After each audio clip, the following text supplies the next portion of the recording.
আমরা ইতিহাসে মধ্যযুগীয় বর্বরতা সম্পর্কে পড়েছি, জেনেছি।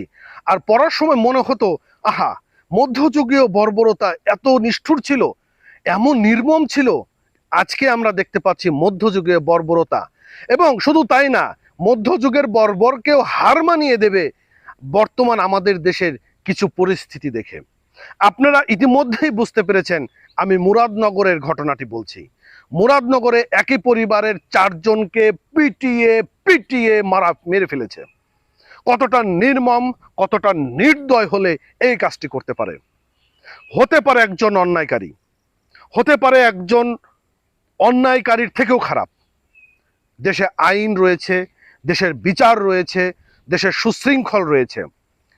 আপনারা সেই পথে না গিয়ে আপনারা মব ভাইলেশন করবেন, আপনারা ইচ্ছা মতন মানুষকে মারবেন, ইচ্ছা মতন আপনারা আপনাদের মতন আইন তৈরি করবেন।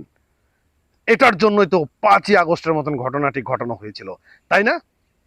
আজকে খুবই দুঃখ লাগে, খুবই কষ্ট লাগে। স্বৈরাচার শেখ হাসিনা সরকারের সময় যখন কথা বলতে পারতাম না, যখন মনে হতো যে এই স্বৈরাচার সরকার কখন বিদায় নেবে, মিথ্যা মামলা, গুম, মানুষের প্রতি অনিচার, অবিচার, যখন 5ই আগস্টের স্বৈরাচার শেখ হাসিনার পতন হয়ে গেল, তখন নিঃশ্বাস ছেড়ে বলেছিলাম এখন আমরা হয়তো স্বাধীন।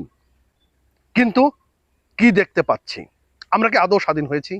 আমরা কি আদৌ আমরা সভ্য হতে পেরেছি, মানুষ হতে পেরেছি?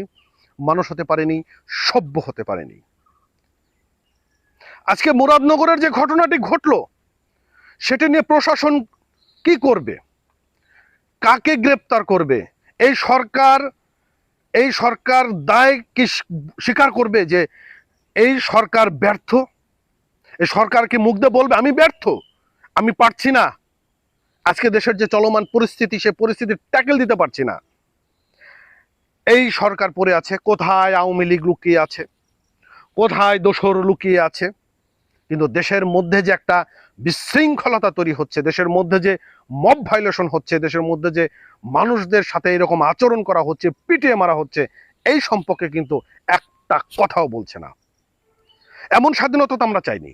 আমরা সেই স্বাধীনতা চেয়েছিলাম যেখানে সবাই মন খুলে চলবে, সবাই আইনের সুশাসন পাবে।